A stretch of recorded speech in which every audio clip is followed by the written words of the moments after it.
Welcome to Conditional Statements. So what we're going to talk about today is basically the language of geometry. First thing, what a conditional statement is an if-then statement. We have if P, then Q. So those are just representing some phrases. So your P is called your hypothesis, and your Q is your conclusion. So directly after your if is your hypothesis, and then directly after your then is your conclusion. So our first thing, we want to write the triangle has three sides in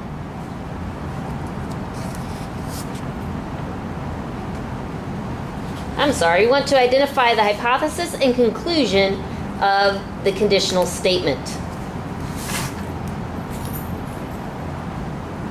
So we have, if a polygon has 6 sides, then it is a hexagon.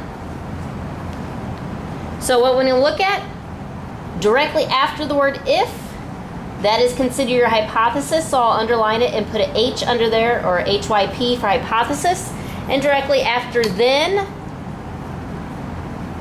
is your conclusion.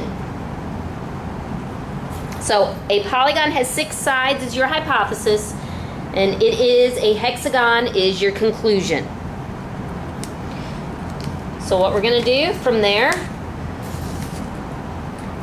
we want to now from this statement that is not an if-then form, identify the hypothesis and conclusion for this conditional statement, then write the statement in if-then form.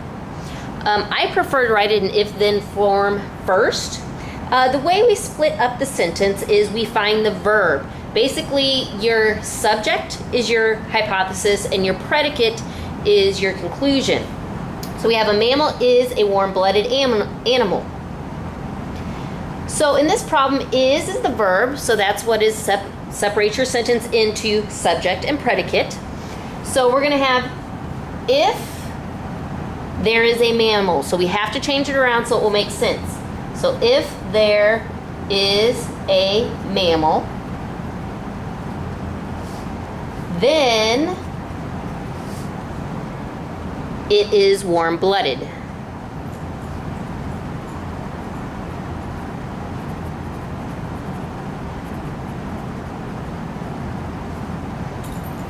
Or you could say if an animal is a mammal, then it is warm-blooded. That might make a little more sense. Okay, so now we're going to go on from there. I have this statement for you. I want you to write 4 quarters can be exchanged for a $1 bill in if-then form.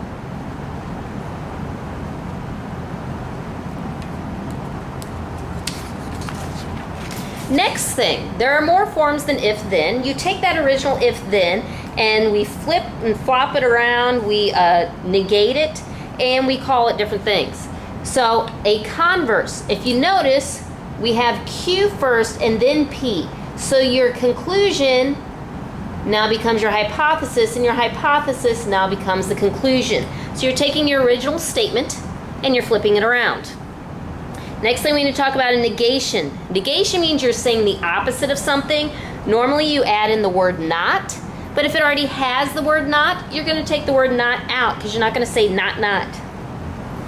So what we have to use a negation for, the inverse of a statement is if not P, then not Q. If you notice, P was our original hypothesis, so we're saying if this does not happen, then the conclusion does not happen. Contrapositive is going to be the same order as your converse. So if not the conclusion, then not your hypothesis. So we're flipping, flopping these things around, and we're also denying these statements. So let's practice how to write some of these. First thing, so here's the problem we have. Write the converse, inverse, and contrapositive of the statement. Then once we write those, we need to determine if each statement is true or false. So before I can write a hamster is a rodent, in all of our converse, inverse, and contrapositive form. I have to write it in if-then form. It makes it a lot easier. So please remember where we split up the sentence. We need to find the verb. So we'll say, if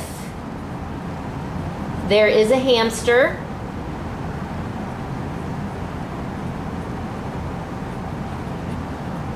then it is a rodent.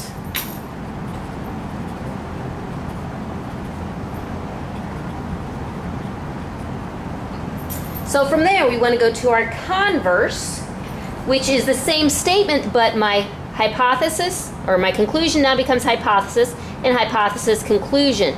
So let me label this here. This is your converse. So if there is a rodent,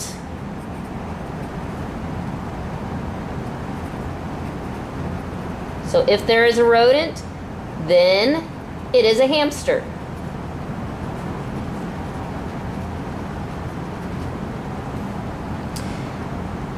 So if we look at this at once, is it true or false? So if we have a rodent, does it have to be a hamster? So you always add in the word have to. No, it does not. So this would be false. Then our inverse. So our inverse is going to be the same order as our original statement. If there is a hamster, then it is a rodent. But I'm going to say I don't have both of those. So if there is not a hamster, then it is not a rodent, which would be true, because if you don't have a hamster, then it's not a rodent. Then we want our contrapositive, which is going to be the same order as our converse, so this two C's match together. But we again want to deny it. So if there is not a rodent, then it is not a hamster, which again would also be true. Now the inverse, if it's not a hamster, then it's not a rodent. That's not necessarily true. So I'll go ahead and put false, because there are many other things that you could have that would be a rodent. So those are your 4 different ways of conditional statements. So I want you to try this example here. We want to do the converse, inverse, and contrapositive of the statement, bats are mammals that can fly.